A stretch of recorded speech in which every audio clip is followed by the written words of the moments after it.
Owning property is one of the best ways to build wealth, but you can't get on the property ladder until you save up a down payment. In this video, I'm sharing the hacks and Jedi mind tricks that helped me buy my first home at the age of 28. I'm Jon Schwartz, a real estate investor and realtor in Los Angeles, California. But this channel is for home buyers and home sellers in any market. Saving for a down payment is tough everywhere now because home prices have just skyrocketed. There are a lot of great personal finance channels on YouTube that cover the topic of personal savings. In this video, I'm focusing on just 3 hacks and 3 mindset shifts that help me and will help you save more faster. Okay, hack number 1, set it and forget it. By set it, I mean automate it. Don't wait until the end of the month to see how much money you've managed to save. Decide today how much money you're going to save each month for the next 6 months, and then set up an automation to put that money aside at the beginning of each month. There are a few ways to automate this. You can set up a recurring contribution to your brokerage account or high yield savings account. You could have your paychecks direct deposited into your high yield savings account, and then have a recurring transfer move spending money into your checking account. Whatever the method, set this to happen automatically. And by forget it, I mean put your savings in a completely passive vehicle that you don't have to spend 1 second thinking about. If you're aiming to purchase within 2 to 3 years, this should be a high yield savings account. Beyond that time frame, you should be putting your down payment savings into an index fund. Anything more active, like individual stocks or crypto, is going to require too much management and will derail the whole endeavor. Hack number 2. Track it. It's been found that tracking key metrics, such as calories or steps or cold calls, improves performance. Merely the act of tracking produces an improvement. To successfully track your spending, keep it as simple as possible. When you pay for something, log it.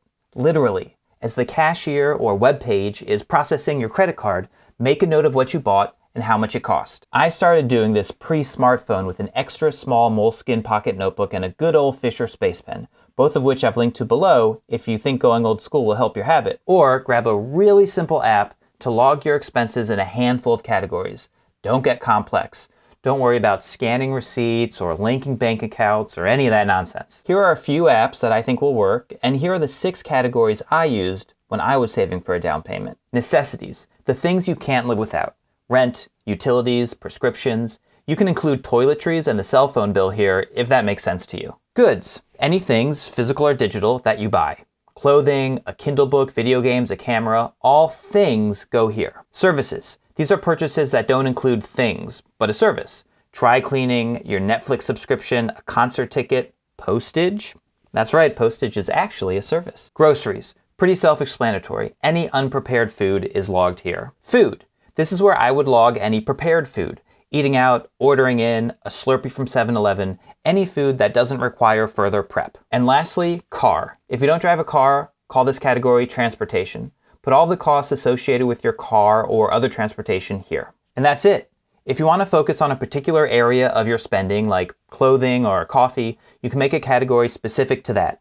Otherwise, keep it simple and commit to tracking. In 2 to 3 months, wonderful opportunities to further harness your spending will present themselves. All right, hack number 3, focus on the big stuff. Here's a breakdown of average personal expenditure in the US. On average, housing, transportation, and food will account for 2/3 of your spending. Focus on these 3 categories and your savings will multiply. For housing, stay away from newly constructed apartments and live with roommates. I had roommates until I owned a house. For transportation, don't lease or buy new. Buy used and finance for as short a term as you can afford. The trick to driving an inexpensive car is to keep it clean, because any clean car is a nice car. Live close enough to work to bike there, and if you can, ditch having a car altogether. For food, buy more groceries and fewer prepared meals. Make breakfast, lunch, and dinner as often as you can. Make coffee instead of buying it, and when you do eat out, drink water. All right, so those are 3 savings hacks, and now it's time for the mindset stuff, the Jedi Mind Tricks. Jedi Mind Trick number 1, think of yourself as training for a marathon. Look, I can't imagine running a marathon, but Runner's World magazine says there's a 16-week program that will have me ready for one. Will those 16 weeks suck? I'm sure they will, but if I stick to the plan, I'll be able to do the unthinkable. That's what it's like to aggressively ramp up your savings for a down payment. For a period of time, not the rest of your life, but a finite period, you're going to experience some suck. You won't eat out as much, you'll have roommates, you'll drive a tired whip. But at the end of that finite period, you'll be able to do what today seems impossible. Keep that in mind. You're suffering some suck for a limited period of time to achieve the unthinkable. Jedi Mind Trick number 2. gamify your savings. I used to play this game in my 20s in which I'd walk into a fast food restaurant, pick a combo meal, then put together a different order for $1 less. For example, the 2-cheeseburger meal at McDonald's was about $5, and that was my go-to. So I'd look at the dollar menu and cobble together a meal I was just as excited about for $4. Okay, saying that out loud makes it sound pretty lame, but I promise you, it was fun in the moment. Find ways to make spending less fun. Cancel your Netflix and curate a weird film festival of YouTube finds. Reduce your grocery run budget by $5 each trip. Drive a little slower and coast downhill to see if you can eke out another day on a tank of gas. Again, these ideas sound stupid when said out loud, but keep gamification in mind, and you'll find some fun little games to work into your savings routine. Finally, Jedi Mind Trick number 3.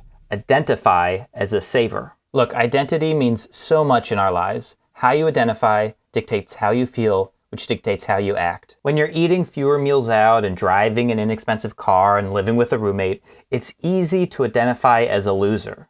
But you're not a loser. You're a saver. Savers have self-discipline. Savers appreciate delayed gratification, which is a hallmark of long-term success. Savers identify financial goals and work diligently toward them. Savers know the value of living uncomfortably for a limited time now so that they can live comfortably indefinitely in the future. So when you eat that homemade lunch at the office, it's a sign to your coworkers that you have your priorities straight. When you hit the open road in that 2008 Honda Civic, you should feel proud that you're sticking to your commitment to yourself. You are a saver, and before you know it, you'll be a homeowner. That's your identity. Subscribe for more tips, tricks, and hacks to help you win in your competitive real estate market. If you're interested in house hacking, check out my tutorial video that includes a free download of my house hack calculator. See you next week.